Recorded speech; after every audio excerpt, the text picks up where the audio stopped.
indeed all we have ever needed. His hands have always provided. Great is his faithfulness unto us. Good morning and welcome to Home Affairs here on Joy 99.7 FM. How are you doing?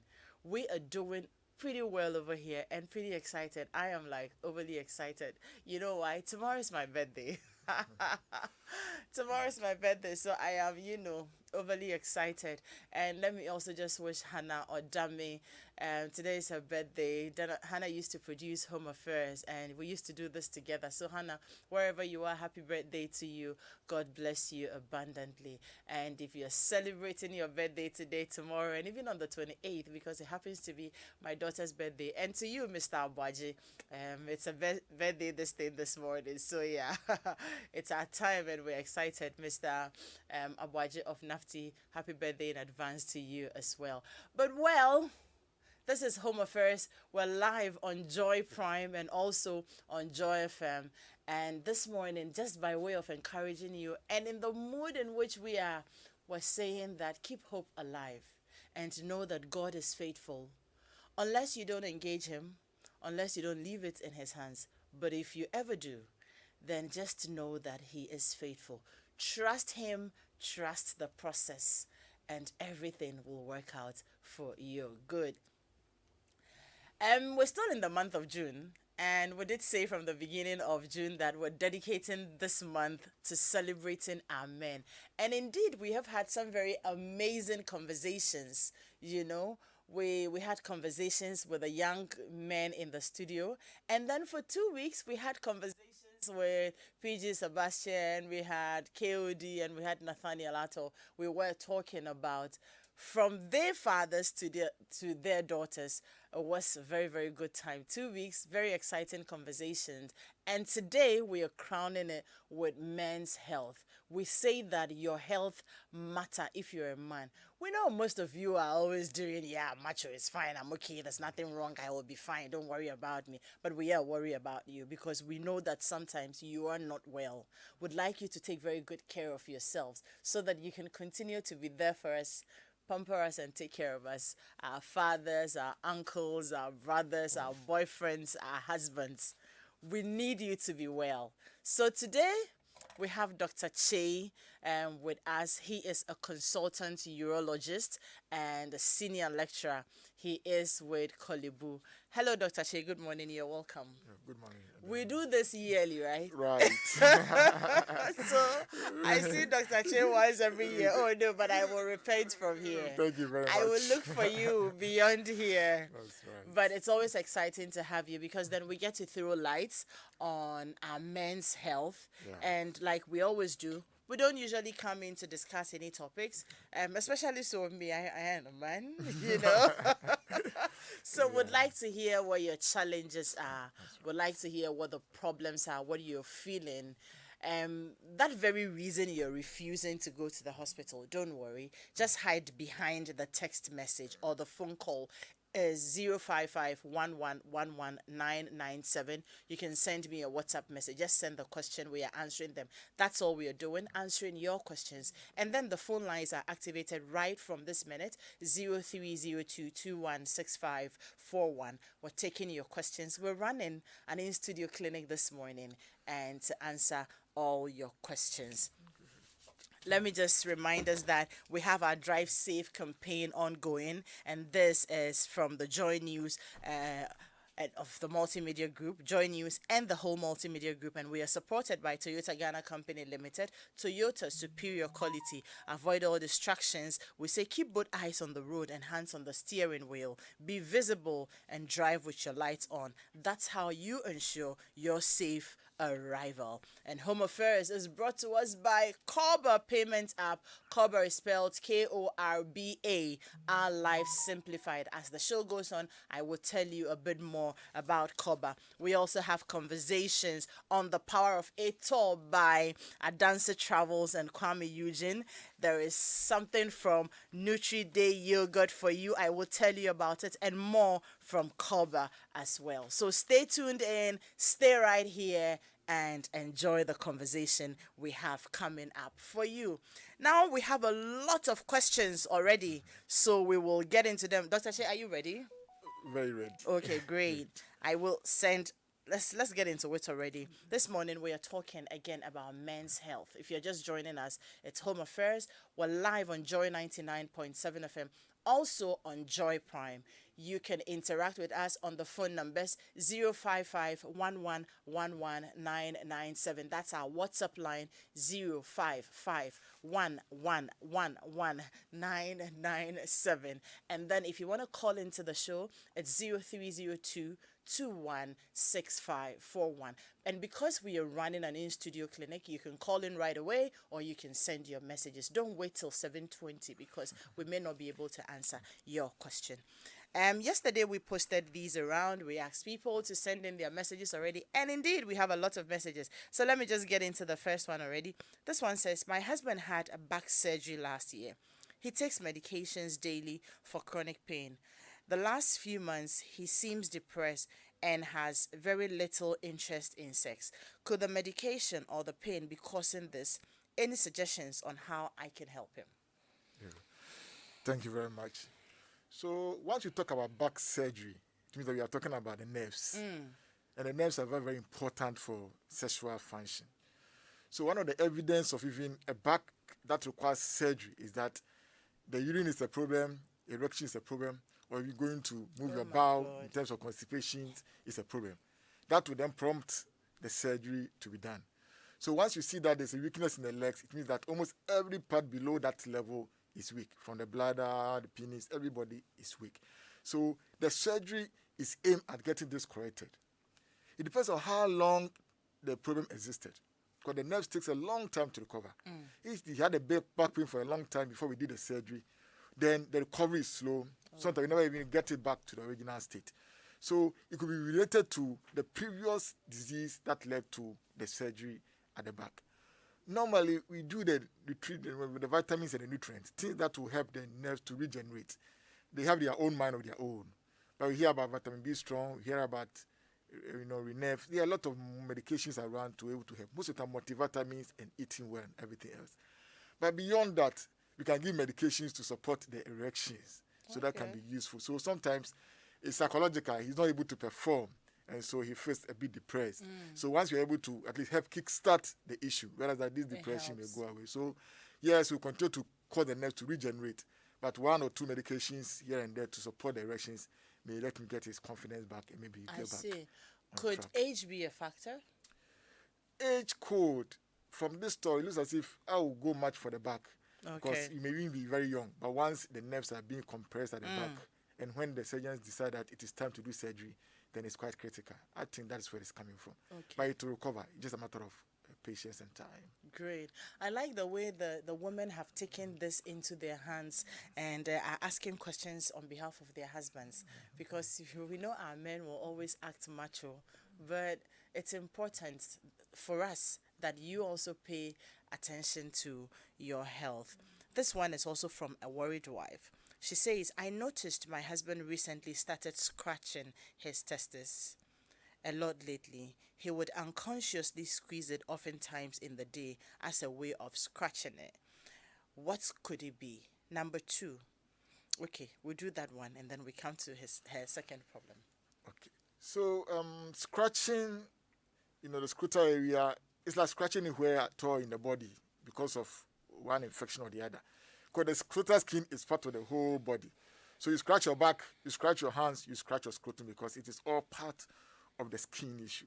So if you're scratching, then I believe that maybe there could be an infection in that area. That's the first thing I want to look at. So seeing a dermatologist could be very, very useful to have a look at it. The question is he a diabetic? I mean, is he wearing tights, a lot of 2 or 3 or 4 underwears? But why do they do that? It's interesting. Sometimes it's part of the fashion, So I would recommend the dermatologist to have a look at it. And then they'll look at skin issues. Sometimes it's a sugar issue. Once they are corrected, it should be fine. There are a few creams that to be prescribed based on what is happening. But for now, say that a bit more exposure, not too much, heat. Our environment is already hot. So if there's 3 or 4 boxer shorts plus a jeans, then the place is warm. Then it can be very, very itchy. Why, Doc, you have people come into the facility, and when you have to examine them, sometimes they have 3 or 4 boxes. You can't believe it. You have to when you think you are finished undressing one, there's still more. Especially when you have to examine the genitalia. So people really do. No, I'm interested in that one. You haven't bothered to ask them why. I'm not afraid. I have not. I mean, it's you take as a personality, and you don't Doc, want to. please, next time ask for me. I'll do that. When you so get the answers, please just WhatsApp I'll it to do me. that I'd like for to you. understand. Because I'll do that for I you. do not get it. You wear like a pair of jeans, and then you wear like 3, 4 boxes beneath the jeans. Hey, right. why? Yeah. I'd like to understand why, honestly. Okay. So the second question, but then you will also advise that if they are worried, they should see a doctor, right? Yes, a dermatologist. A dermatologist to start with. Okay. I think you may be referring this person to a dermatologist as well. Well, I don't know. I'm not so sure. Says, I have a colleague who seems to sweat so much. I don't think it's normal. We all sweat, but this one, no. Right from morning, even in the air condition, his shirt is literally always drenched in sweat. What could it be? Okay, so how do we sweat? There are glands in the skin. Doc, please hold on. We have someone on the line so that we come back to this one. Hi, Amos. Good morning. Oh, we lost Amos. Amos, I'm sorry. Please call back. Good. So you've got glands, you have got pores in the skin through which sweating happens. Sweating is a way of the body cooling itself, like panting. Sweating is a way of cooling itself. So we expect that you sweat because you are hot, because you are warm. If you start sweating when you're in the air condition, then there are issues to deal with. The first is a few hormones in the body can be overacting. The most common one is the thyroid, what we call hyperthyroidism. So the thyroid is what will appear as a goiter in the neck area. If it is doing too much activity, then you may sweat even while you are in the air condition. Sometimes they actually prefer they put the air condition to the lowest level to make them feel comfortable. So that is one area we want somebody to look at. We have got endocrinologists, we have got the surgeons who deal with that. The next one is medications. Sometimes we give people medications, especially to try and manage some of the conditions that we have.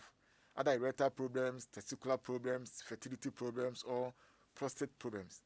And once these are given, we virtually upset the hormonal system. So really what we have is a man in quote called menopause.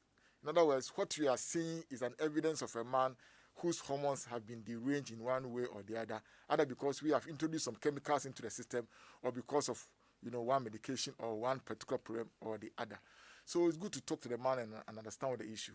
If he's on medication, then normally these medications are for a period. So we expect that once the medications are over a year or a year and a half, he should be getting back to his normal situation.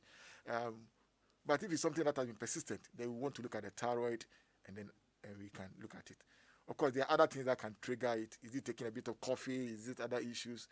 That can be dealt with. So I would say that the endocrinologist for my first part will be the person I recommend. Of course, dermatologist can also be, but I think endocrinologist is the best to talk to. An endocrinologist. Okay, so the issue here is that for all the 3 questions we have, tried to deal with this morning, I haven't heard anybody say that we tried to see a doctor and we were told this or that. And so, beyond for you to access everything that Dr. Che is saying, it means that you will definitely have to take a step and go to a facility and get properly examined. He's told you what it could be. But for you to be able to get some help, you don't just sit there and wonder, please. Now, this one, very important. We're going to be looking at the issues about aphrodisiacs. So this is from a concerned colleague of mine. There are lots of young people who are turning to aphrodisiacs, all in the name of and all these concoction bitters and all that, just so you could perform better, you could last longer and all that. And Israel Lai wants us to really touch on this to let the young people know what effect this could be having on them. So yes, aphrodisiacs, concoctions, bitters for long, to last long, and to perform better. How helpful or not helpful is this for our young men? Yeah, I think it's an important topic for discussion. Anytime I encounter young people, 25, 35, and they are into this aphrodisiacs, I tell them, you are going to live to be 90 years old. You are 30 years now. In other words, you've got about 60 years ahead of you to be able to survive and last within this system. So if you start these medications at 30, how long will you be on these things for the next 60 years until you depart? So it is not advisable at all. For us, it is the last resort. Why do people do that? First are sometimes unrealistic expectations. They watch the video, they watch the little clips on WhatsApp, and they are made to believe that, hey, a man must be, sexual act must last 1 hour, 2 hours, which is not true. In Travajani, the average man will lack 6 minutes, maximum 20 minutes, and then it is over. In fact, if you do stay too long, the ladies even get upset with you because they also get, dry and everything else. So it is the unexpected expectations that drives them in. The next thing is that, how hard can the erections be? It's just enough to penetrate. But people have an expectation of getting, a system or a hardness that nobody can really define what they want hard they want it to be. And so they take one medication or the other in order to outbeat another person in case of, hardness. So that's another important point that we want to see. The next thing is that God in his own wisdom knows that if the blood in the penis, which causes the erections, stay for more than an hour, then it starts destroying the penis. I see. So traditionally or in physiologically, don't say that again. Yes. So the blood that comes into the penis for erections carries the oxygen, carries the nutrients. And when they come in there, everything blocks. No food comes to the penis, no air comes to the penis. And within an hour and a few minutes after that, if the penis does not get softer for the old blood to move away and the fresh blood to come in, they will start getting injury. I see. Definitely, if it stays on for more than 4 hours, there's serious injury. What you call priapism. And some of these aphrodisiacs can let you hang on for like 4 hours. They do. Hey! They do. Because I always say that, traditionally, our people will say that if there's a medicine that is effective, you just need a little bit of it. In other words, a teaspoon is enough for it to work. But now we take these medications in gallons, in bitters, in bottles. Hey. So we are overdosing ourselves of something which has naturally been gifted to us, here. But we are overdosing ourselves. So people take it and the erection stays on for 24 hours. Wow. By the time they get to us, the whole penis has been destroyed. Doc, hold on. We will come back to that issue. Hi, Prince. Good morning to you. Good morning. How are you doing? Very well, thank you. Thank you for putting the show together for us. That's great. Great. Please go ahead with your question. Yeah, I want to find out. So, say like this. There is this misconception. I don't know if it's a misconception, but I think it's an extent. I want to find out about baldness and hair growth. Say that again. Baldness and hair growth. Okay. Is there anything medical with regard to that? Is it that when I want to find out if you look your hair, is there any orthodox or approved way of getting it? Of getting it back. Or you should forget about it and then wait, Okay, all right. Okay, so baldness. Okay. Generally, baldness tends to be inherited. So it runs in families. It tends to be inherited, and there are different degrees. I mean, it can just be a little recession at the front line, or all the way off to the back, or even losing the whole hair there. So that's what I would say. I also say that sometimes the baldness that is due to injuries, burns, chemicals, accidents at workplaces, that can also cause all the hair to disappear. If the hair loss is familiar one, which we are most familiar with, I would say that there are a few medications that have been there to try to help the situation. Most of them are aimed at trying to manipulate the hormone system. The truth is that you are getting bald because you have a lot of testosterone. They're not just topical medications? Normally not topical. They are systemic. See. In other words, you are getting bald because you are a man. There's something... And because the male hormones in you are strong, and so it's driving your manhood to a point that you are losing your hair. If a lady start getting these hormones, they will also lose their hair. So sometimes we try to ameliorate or try to decrease these hormone levels to try to get it back or reduce the rate at which it is resetting. But remember that if we try to do that, we are also hampering the other parts of you as a man. It actually becomes a problem. You start developing breast and other things also come in. So it's a balance that we have to trade off. There are also surgical procedures that aims to try and sometimes put the hair back into places. So just like the women will go and have their cornrow and spend 24 hours, we can also put it on the table and transfer hairs one at a time and take a few times to try and get this done. The plastic surgeons sometimes can actually do a whole flap whereby they take hair from one area and transpose it or, to come and cover it. Of course, it's a major surgery. So these are some of the ways that we deal with it. So there are orthodox medications for dealing with it. But the main aim is to try to reduce the rate at which you are being a man. Because the more man you are, if it's in the family, the more faster the baldness will go. And so that's what I would say. I see. Because in recent times, that seems to be challenge for a lot of men. There's a lot of talkability around hair growth, hair recession, and there is the beard gang and all that. And I see, but you see videos of men going to the salon and they are actually putting glue on their hair and fixing hair and styling it and all that. It's become a whole issue for the men as well. Yeah, it's a whole industry now. I see. It's a whole industry now. So I hope your question's been answered, Prince.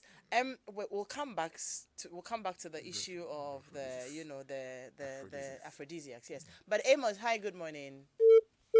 Oh, why do I keep missing Amos? If you have his number, please call him back. Call him first. Yes, back to the aphrodisiacs. Yes, so that is it. So normally, within 20-40 minutes, there is ejaculation. And once there's ejaculation, the system changes over such that the penis must become flat, the old blood must move away, and the fresh blood will come in. And that's the way God has put it, such that it's a cyclical thing, making sure the penis, I would say, will last you a lifetime. So once you start introducing it in, and you start staying on for 40 minutes, then 1 hour, then 1.5 hours, then 2 hours, because of these medications, you are destroying the penis slowly and slowly and slowly. How is it destroyed? Yes, so there are channels in there that are our ability to expand and stretch. And the tissues there are so relaxed such that they can easily expand. But when they start getting destroyed, you replace those soft tissue that can easily stretch and expand with scar tissue, which are firm and hard and cannot expand. So pretty soon, wherever the penis ends up being fibrous, it stays there. And then it doesn't stretch at all. No matter how much blood you push in there, it will just not get up. And so that is the challenge. So it can be very, very destructive. And so they should not, because they should know that they are going a long time. They're going 75, they are going 80 years. If they start 25 and 30 with these medications, before they can say Jack, by the time they are 45, there's nothing to write home about. So we won't advise them at all. Israel, thank you very much for bringing this up. Seriously, it looks like it's a very serious issue. And so if you're just abusing aphrodisiacs and thinking that you're being man and you're being hard, or you're probably punishing some girl or proving to your wife or somebody that, you are the best man out there, Doc says that you just maybe destroying your penis. And, in no time, you may really not be able to use it again. And so, be very careful. Peter T, good morning. Yeah, good morning, my sister. Good morning. Yeah, how are you? I'm good. How are you? I'm Actually, fine. tomorrow is my birthday, so I am excited. Oh, so happy birthday. Happy birthday. May you live longer. Amen. So that this program can also last longer. Amen. Oh. Wonderful. My sister, with the issue of the aphrodisiac and the explanation that the doctor has given about destruction of penis and other infections, there is this doctor who also said that once you are doing that, you are pushing pleasure, because you are putting pressure on the penis, the blood that pumps from the heart, overworks. So what it means is that is the result that you see people sometimes get their concubines or there are women but before you realize they die on the women because it seems you are allowing more blood to flow than its original state of blood. So I don't know how we can distinguish this from what the doctor is also saying. If that is not, that should not be part of the dangers that involve. Okay. Yeah. So I would say that the reality that the amount of blood that comes to the penis is quite not that significant. There's a whole mechanisms that rather make sure that there's a little blood in the penis, but it's under a lot of pressure. So I don't think losing the blood that moves to the penis is what causes the challenge. The challenge is that, of course, it comes with thrusting, it comes with a bit of, heartbeat and excitement. A lot of chemicals are released into the system, which drives the heart and everything else. So it's the whole physiology of it that can have an impact on the heart. So I agree with you that, yes, people have got heart conditions sometimes can be a challenge. And I always give the example of, a couple who came to see me for another one reason. And when they were done, the man said, I want the medication for erections. And I was asked a few questions. I was going to write a prescription. And the wife stepped in and said, Doctor, what are you trying to do? Don't do it. Don't give me a prescription. Because anytime we are together and after sex, he pants such that one time I had to actually pour water on him to resuscitate him. And because the kids are in school and we are paying school fees, please, this business, we have put it on hold for now. So I agree with you that, yes, it can be difficult and people have died in it because of the stresses. But it's not because the blood that comes to the penis. No, that is quite a low amount of blood that comes there. But it's the whole physiology and the chemicals that drives every part. It drives the breathing, it drives the heart, it drives the brain, it drives the whole system. And if the heart is already tipping to fail, then these chemicals, which are adrenaline and other systems, can push the whole system overboard. So I see. It's because your heart is weak. That's why it's the problem. It's not because of the sexual activity. Okay. Because recently I saw on a friend's wall on Facebook, he says, before you think about having sex and ejaculating, think about the health of your heart. Yeah. So is there a very strong correlation? No, we grade the heart problems in stages. For normal person on hypertensive and diabetes, that is not an issue. But if you have got what called a myocardial infarction or ischemia, where you have got chest pain, then that can be an issue because sometimes some part of the heart is actually dead. And so we are trying to get things going by giving medications to offset that. Sometimes we are putting a few things like valves and other things just to keep the heart going. So once you have done a major work on the heart, then that can be an issue. And most of the time, the doctors will tell you that, your life is a bit precarious. You can even tell. Sometimes walking down the steps, you are panting. Sometimes you pant more after sex than even walking down the steps. So if you are walking down the stairs and you are panting, if you are getting out of your car and you are panting, then you are better off staying away because... To the extent, they may have to be pouring water on you after sex and all that. So it means that all that excitement may be injurious to you. Yes, you can tell if your system is that compromised. I see. So what? You don't have sex at all? That is a question you have to ask. In other words, so it means that you have to deal with the excitement that goes with it. You have to do the excitement that goes with it. You cut down the enjoyment. Yes, because we have to cut down the enjoyment. Because if you do, and the systems start to raising the heart, then you are in difficulty. But as I said, they themselves can tell. Believe me, sometimes even talking, you have to pounce within sentences. When COVID came and a few people had challenges.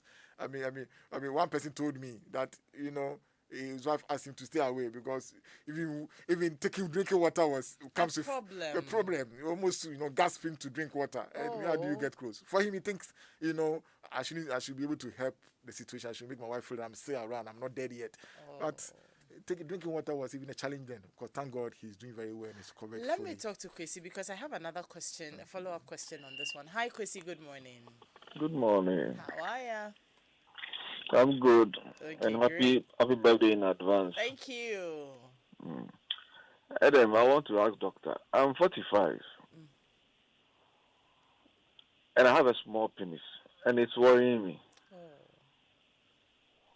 When it's red, it's about 4.5 inch. Doc? Okay. So 4.5 inches is quite a small penis. We would define a small penis as a penis that is shorter than 2 centimeters. I know you say, why do doctors have to be so mean and give you such a short length to have? But the truth is that sexual activity is much more complex than just penetration. And so, without even penetration, a lady can get to orgasm, a lady can feel very good about the sexual activity. So, yes, you are interested in the size of the penis, but it's good to put it in context. Now, if it is that small and worrisome, there are a few things we can do. At 45, there are still interventions? Yes, we can still do a few things. First, we want to find out why it is small. Sometimes it's small because there are hormonal problems, such that the testosterone and some what we call androgens are not enough. Then we can push some into the system to be able to help the situation. I agree with you that if you're able to do that when you are in your teens, puberty area, it will achieve much more results than when you are 45. But we can still give it a try. Sometimes we try to get a bit of length and girth by drawing more blood into it. So we will have a few vacuums that we can apply it and draw blood to it slowly and slowly, and we can get some additional length as is necessary. And it will function well? Oh, it does function well because we take our time to do that. It may take a few more months, a few more years to achieve 1 or 2 centimeters more, but that can be done.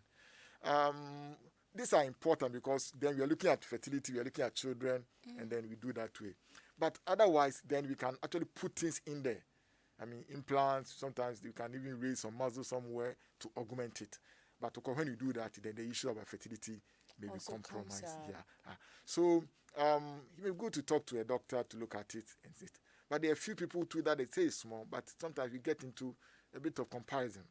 And so you think it's small, but when you go to a place, you are the giant, So yes, he has measured it, so he's objective about it. And I think that we can talk and see.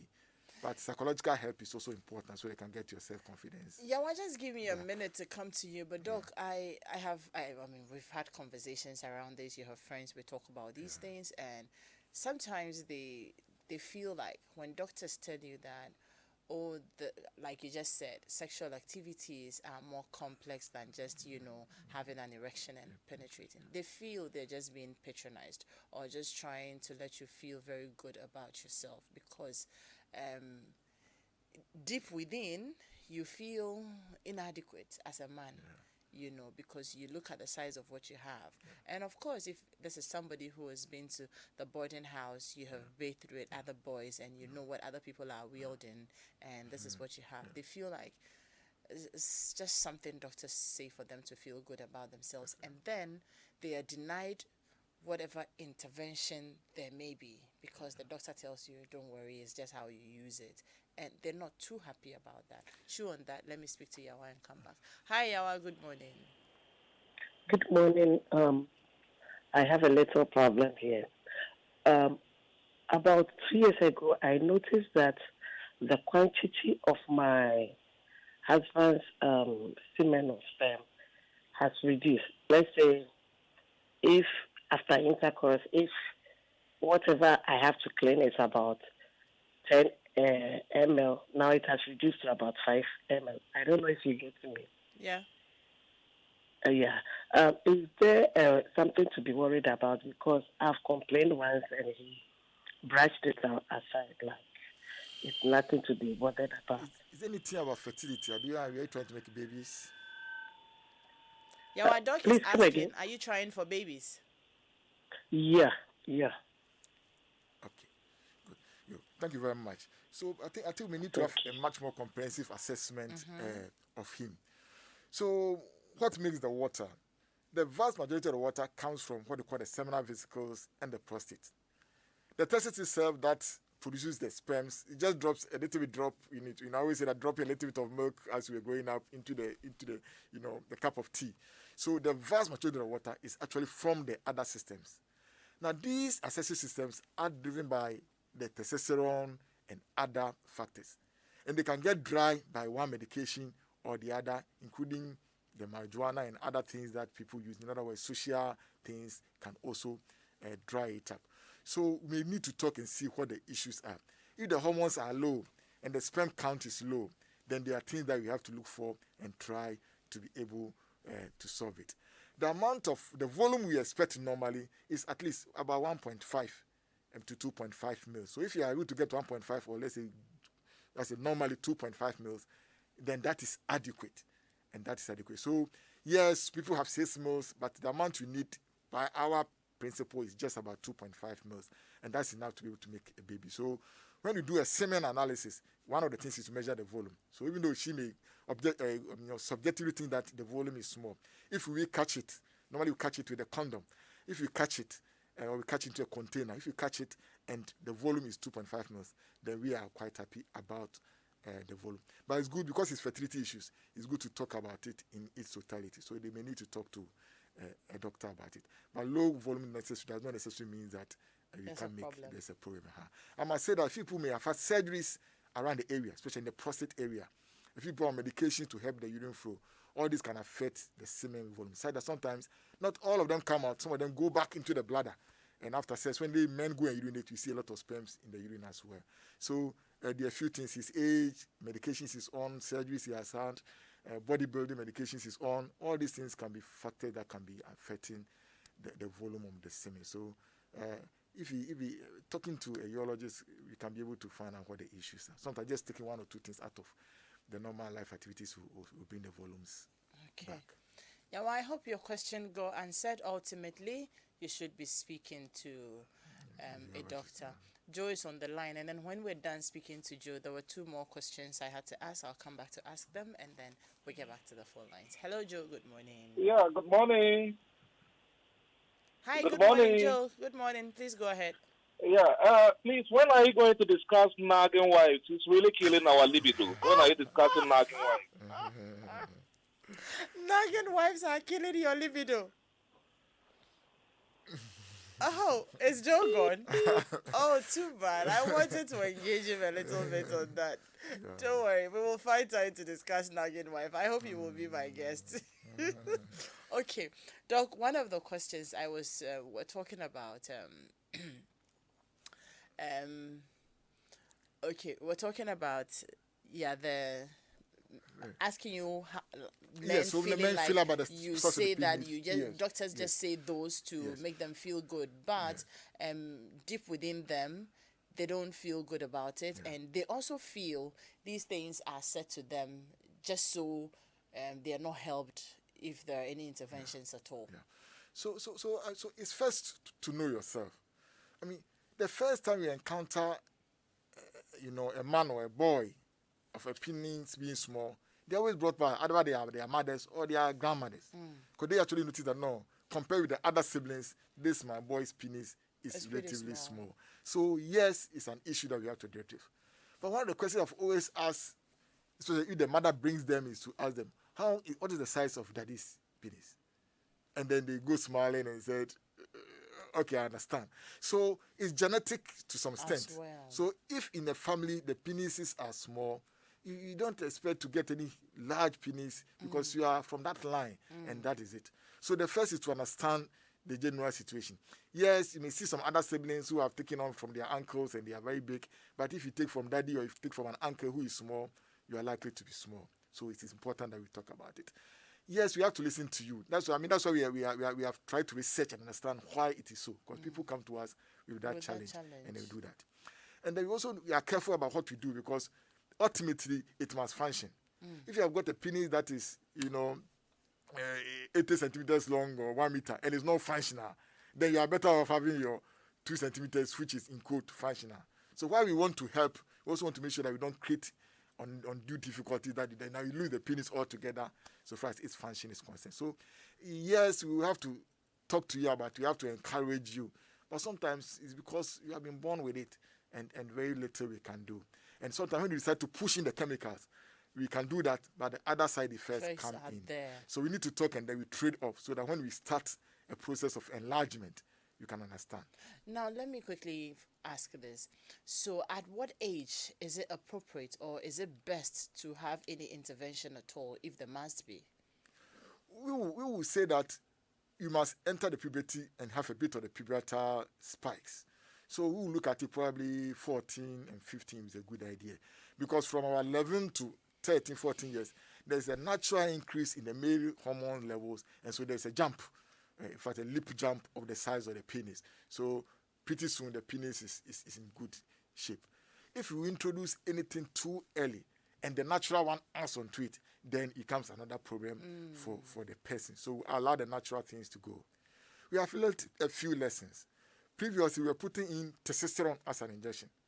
So you put in the testosterone, it gives you an enlarged penis, but then it crosses all the bones. So the people become very short but very, very big penis. Because once you put in the testosterone, you call the epiphysis all close up and you don't gain the natural height.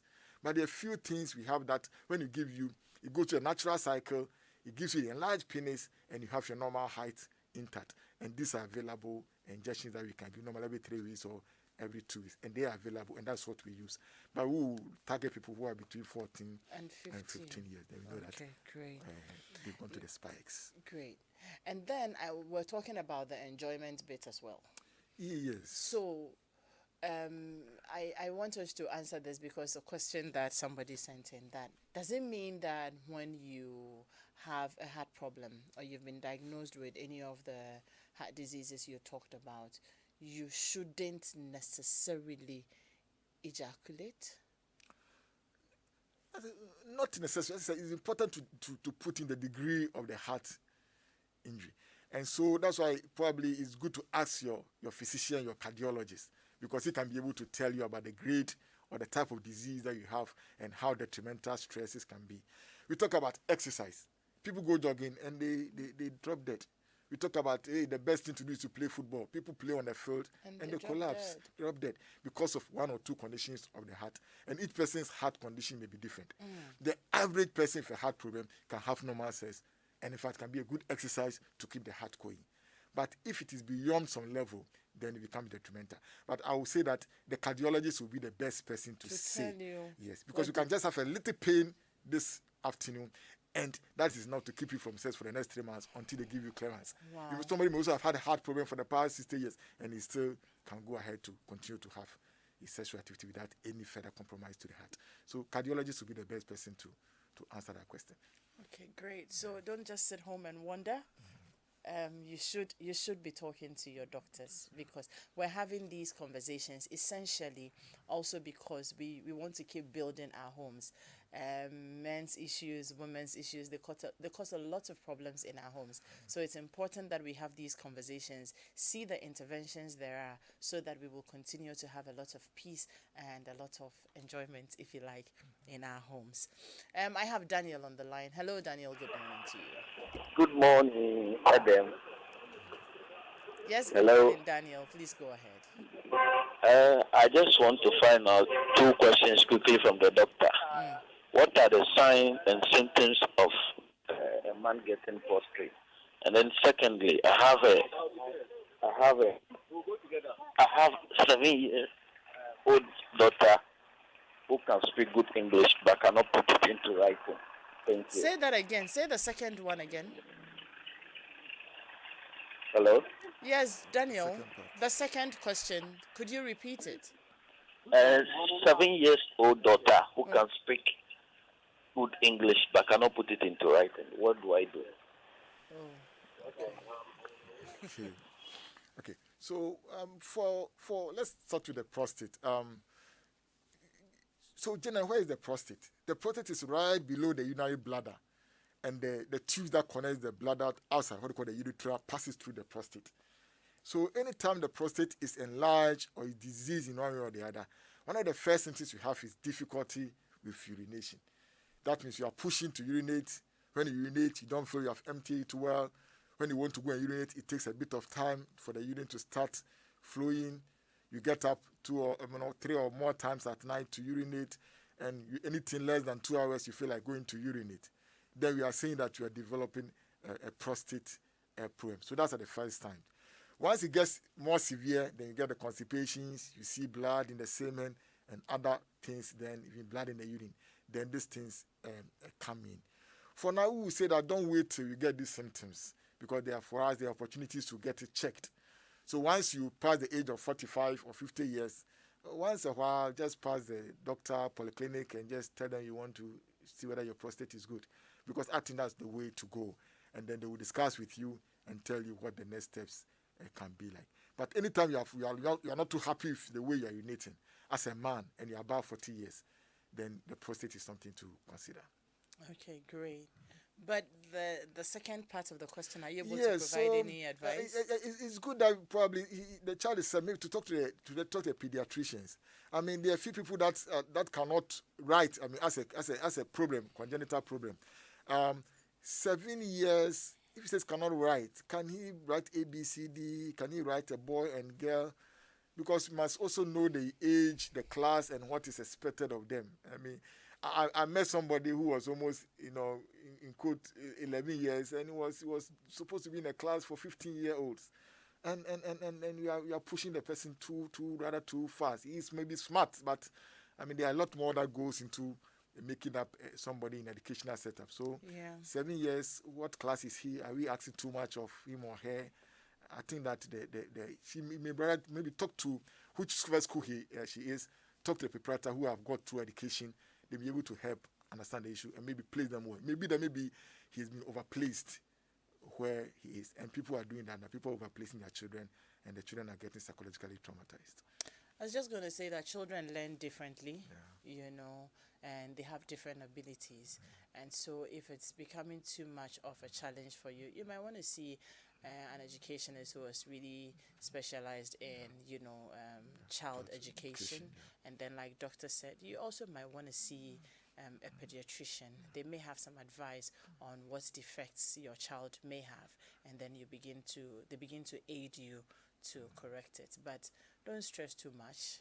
They learn differently. You will be amazed that probably in the next year or two, they will pick up so fast, and you will be amazed. But if you're really bothered about it, you want to speak to the school very well and understand what the challenges are with him. And then from then on, you will most likely know what to do. But while I continue to pick your phone calls and we continue the conversations, let me remind you that weekends are for chilling, they say, but with Koba, every minute of your time is like a party. Koba makes life simple. It allows you to transfer funds across all bank accounts or mobile money wallets, top up airtime and data, and pay your insurance, TV, utility bills, and many more with pleasure anytime, anywhere. In addition, you get a free life insurance cover while you make your payments with Korba. This is more than you expected, right? Use Korba and enjoy life's little pleasures. Download Korba, Korba, on Play Store or App Store, or access via the WhatsApp channel 0242426186, or just dial *35# Korba. Our lives simplified. And have you tried the new Nutri-Day yogurt? It is Ghana's newest nutritious and delicious yogurt from Fan Milk.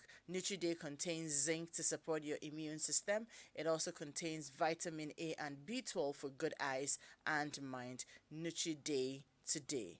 Nutri-Day, strong every day. And have I told you about the power of 8 before? Yes, I have. Do you know the capital of Africa? Ever wondered where coffee came from? Well, you have the unique opportunity to join Adansi Travels to Addis Ababa and Dubai as they explore this amazing capital of Ethiopia on this powerful combo tour. Join us to create memories in Addis Ababa, taste pristine coffee, have great fun at Entoto Mountain, and above all, enjoy great performance from the rock star Kwame Eugene on or at the Dubai Desert Camp.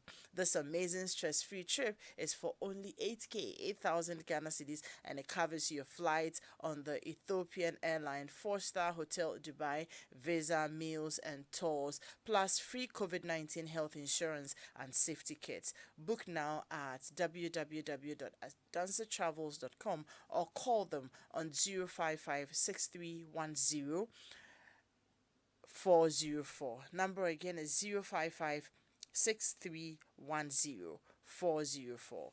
Don't be left out. Okay, do I still have Obaya on the line?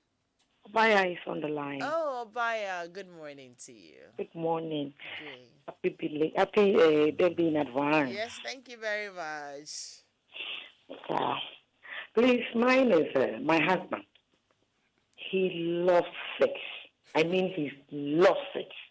He can go at 5 rounds, 6 rounds, and never get tired. He loves sex. Is it good for him? Hello? Yes, we are. Do you want to? Do you want? I mean, how often is this love? Is it like 2-3 times in a day? Someone he wish you get it every day. Okay. He's always on the route. Yeah. I don't think it should. If he has the capacity, the strength to do that, I don't think it should be a problem. No, I don't think it should be a problem. Yeah. Hold on, Doc. Wabaya, does it bother you? I think maybe his health, why? That's why I'm saying that. He does what? His health. It hurts you. It affects his health. Okay, but I'm asking about you as well. You, like, at the receiving end, does it bother you? Yes, it bothers me. It bothers you. Okay. Yes, I also love sex, but it's too much now. Okay. So I'll say that, I mean, from where I sit as a clinician, there's nothing against it. But of course, it's, as we always say that it might be satisfying to both of them. I mean, so if that is listening to us, I think we might have to balance it up because, as you said, we said receiving end, but it's a shared, enjoyment, yeah. So if the other person feels a bit uncomfortable, we need to consider. You have to look at if I had one, the man came to discuss something differently, and the wife bumped in and said, "Now let's talk about this issue."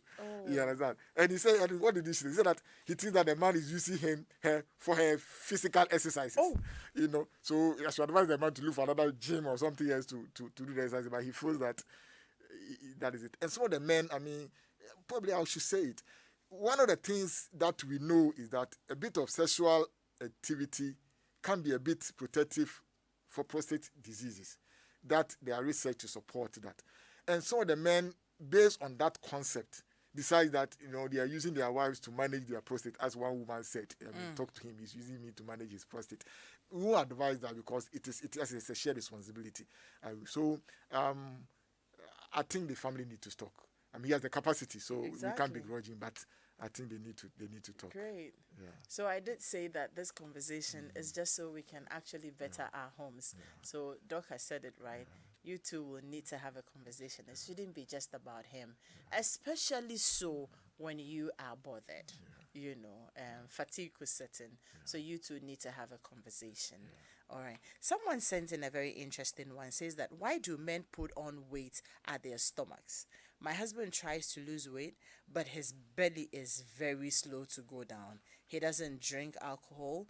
Do you have any suggestions on how he can lose his belly fat? So we call it truncal obesity.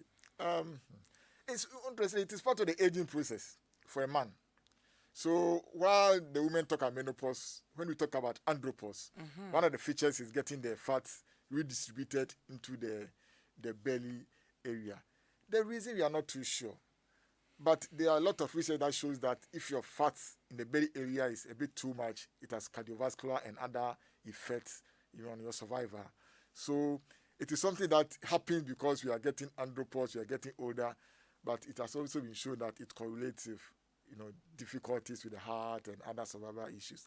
So it's a very tricky thing to say. I think he should be patient with it. It's one of the things that is the last to go, I'm afraid. And as he gets older and turns into his 50s and 60s, it becomes much more challenging to get it to go. But definitely, truncal obesity has health implications, and we encourage him to continue to try. Great. Yeah. And please encourage him. Yeah. Okay, Abigail, good morning to you. Hi, good morning. Yes, Abigail. May we hear you? My husband, I don't know. He will tell you he's stressed, he doesn't want to have sex, but he masturbates a lot. Almost every day he's masturbating, and honestly, I'm worried because I've read a whole lot about it, even forwarded it to him, but it's not changing anything. Is there something that can be done? He doesn't want to go for counseling either, but the masturbation thing is bad. Even when we are lying together, he turns like he's masturbating and you see his hand in between with his thick head, I'm worried, seriously. Was he doing this before or it just started? I don't know. How long Because have you I been remember married? asking, we've been married for like 6 years, Okay. and I realized it's on. It's something that he does. So he hardly comes to me for sex. He hardly comes to when he comes and then you're like, I'm tired. He goes. But have you had conversations around the masturbation? And then, seriously, almost all the time I'm hitting on it. And what but does he he will tell say? you I've stopped. And then he will lie by you at dawn. You just say you are going to pee, and then you see your gentleman lying on his back with his hands there. Even with his eyes closed, you see the thing up. Wow. Yeah. So Serious. yes. So I think it's a challenging thing. One is addictive. That's why we always encourage, the growing up children not to get involved. So once you get involved, then it's quite difficult to get it out. Because sometimes, even intravaginally, they don't find much pleasure than what they have been accustomed to. So that's a difficult thing that we have. So counseling is the issue to see what we can do. I don't know whether we can get somebody to come home and have a chat with him. Yeah, and we take a bit of time to accomplish that. Of course, I'm a Christian and also believe that some of these things you have to pray about it as well. Okay. Because it's not all the answers that scientifically we have. Exactly. If you come before me, I will ask a lot of questions trying to understand. Is he taking anything that is overstimulating? Too much, videos. But if you're taking things that are overstimulating, your wife is lying by you. Your wife is lying by you. So that is it. So he is accustomed to it. Yeah. As I said, he has reset the whole system to suit that. And so it takes a bit of time to unwind. That is more pleasurable than. Yeah. So please don't abandon him. You still need to be with him. Abigail, you know what? Yeah. Leave your contact. Yeah, I Okay. think so. Leave your contact with Daniela, and then we'll see. I mean, Doc just said that maybe we may need somebody to, book a session and have a conversation with him. So leave your contact. Doc, there's a message here that says that it's from Joseph. He says, Edem, I am 39, and for close to a year, I have lost interest in sex. And I used to like it a lot. Please, what may be the cause? I used to quickly get an erection when I see my wife's nakedness, but these days, no. I still perform well, but the interest has just gone down. The only medication I remember I am taking is Nexium. Could it be a problem? Okay. So I think 39, you are young, but you are getting older and older. So you can't compare that to when you were 24. The highest level of the testosterone and the androgens is between 20 and 24. So as we get older, the desire goes down a bit. The stresses of life, as the responsibilities increase, as it can have a toll on the desire. Exercise, diet, these are all important issues. Your alcohol intake, smoking, this can make the desire go down. I mentioned these things so that you can reassess your life and see what have I been introduced, what have I been doing the past few years or months that may have an effect. He mentioned Nexium. Off my head, I can't put a finger to it. We used to have, ranitidine and other things that we knew had effect on these ability to have libido and things. Nexiums and things were supposed to be superior and have less of these side effects. He's drawn my attention to it. I'll make a search on that to see whether they have any effect. But there are other brands or there are other ones apart from Nexium. So he can talk to his doctor who put him on the Nexium and switch and see whether switching to another protopop inhibitor, as you call it, and see whether that plays a role. But first, ask yourself, what am I been doing wrong? What stresses have come my way? Is it work? Is it finances? Have I taken on new social activities? Is there a new child in the family? Am I doing some responsibility? Picking the children early and dropping them. Maybe there are some social responsibilities, but these are a bit transient. Once you adjust to them, you realize that things are going to get back. But exercise, lot of fluids, watch your diet. This can be helpful. And then let's make a change from Nexium to something else in that group. And maybe we can be able to get you Great. Yesterday, okay, got some other questions. Let me look for them. This one says that when is frequent urination at night an issue? We will say that. So let's look at the bladder. The urinary bladder takes about 2 or 3 hours to get filled after you have had drank a lot. In other words, we need about 150, 200 mils, and we make about 80 mils an hour when you are well hydrated. So 2-3 hours is fine. So if you are waking up less than 2 hours, then that is a problem. Okay. So if you are sleeping for 6 hours or 8 hours average for an adult, and you wake up 3 times, it's not a problem because within 2 to 3 hours, the tendency to wake up is there. And as we get older, is there. But I must say that so far as WHO is concerned, if you wake up once and it's a border, then you need to talk to the physician. So 2 to 3 times for us is okay. But if it's a border, yeah. Remember that apart from the prostate we talk about, there's the diabetes, there's the heart medications. There are a few more things that sometimes what we need to do is just change one medication or the other, and the problem is solved. So if it's a border, just talk to your physician. Great. He also wants to find out, ordinarily, at what age will a man not be able to perform in bed? There's nothing like that at all. In fact, one of the most exciting days I had was to see an 84-year-old and 83-year-old man and woman come to me, and they wanted something mild to spice their sexual life, and they made my day. So it changed my concept. I mean, there's no age at all. But once you manage your life very well, discipline, exercise, nutrition, be on your medications, you should be fine. You can go a long way. We hosted a young one who said his father had a child, I think at 92. Yeah. So just know that's a long haul, and so you manage that. So you should have the aim that I'm going the next 60 years, the next 40 years, and you manage it and like live that. accordingly. And live accordingly and drive accordingly. Great. I mean, otherwise you get an accident right on the way to Beautiful. One more time, have you tried the new NutriDay yogurt? It is Ghana's newest delicious and nutritious yogurt from Fan Milk. NutriDay contains zinc to support your immune system and vitamins A and B12 for good eyesight and mind. Try NutriDay today.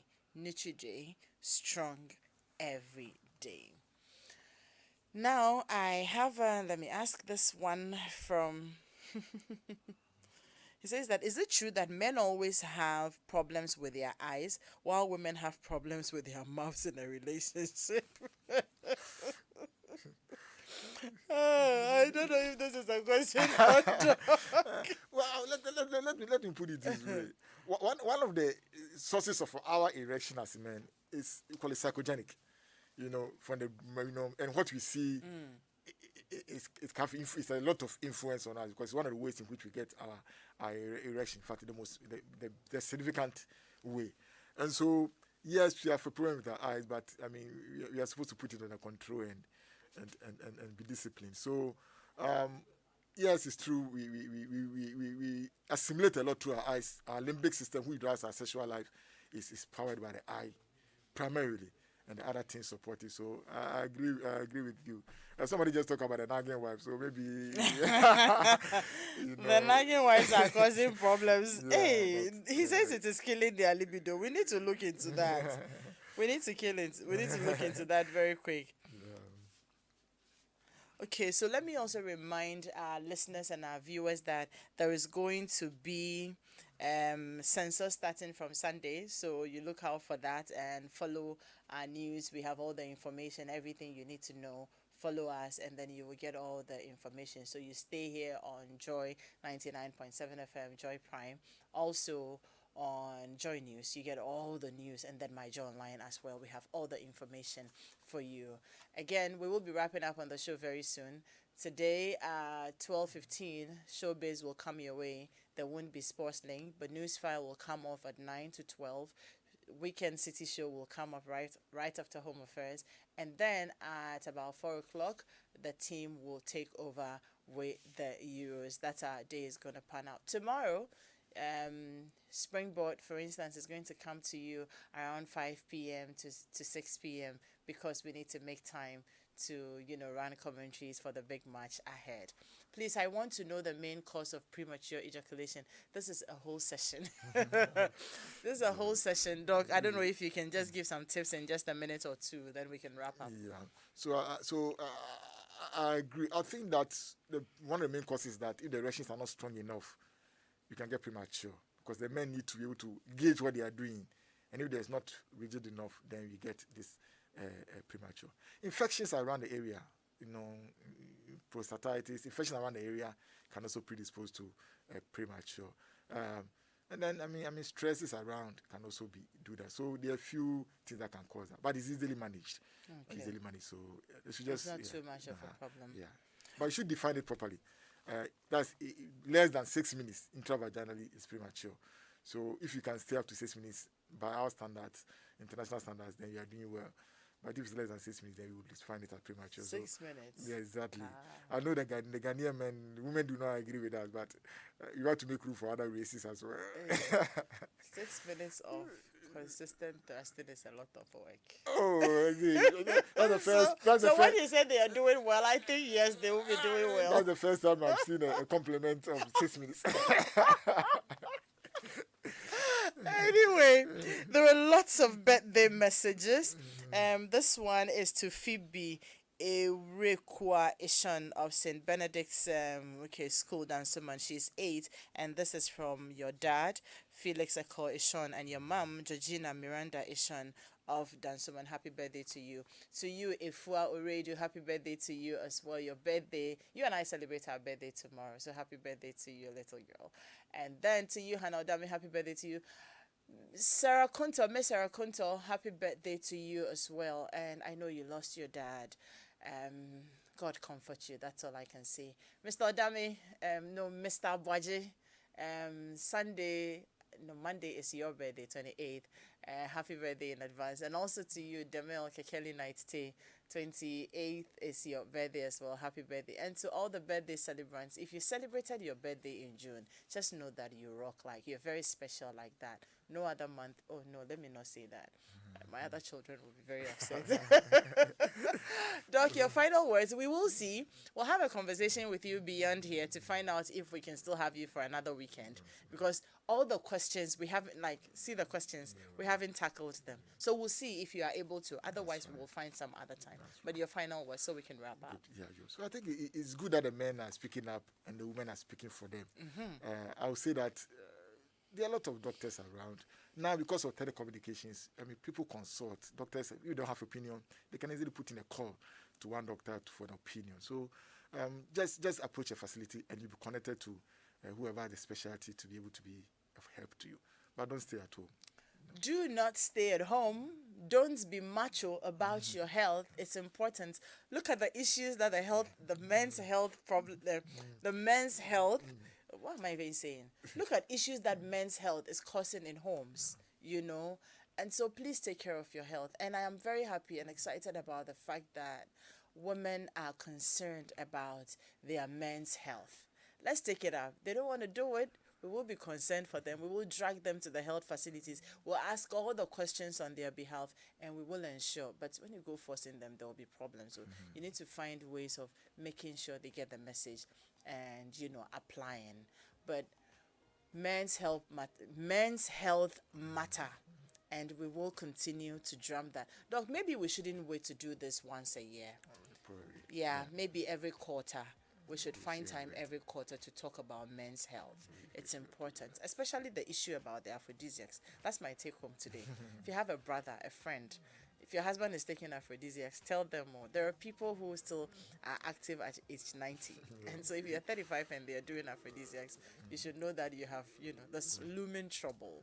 My name is Adam Nighttay. Biggie, thank you. Daniela, God bless you. To you, Dennis, and everybody who has supported us on the technical bench. God bless all of you. This is how we end Home Affairs. Weekend City Show is up next.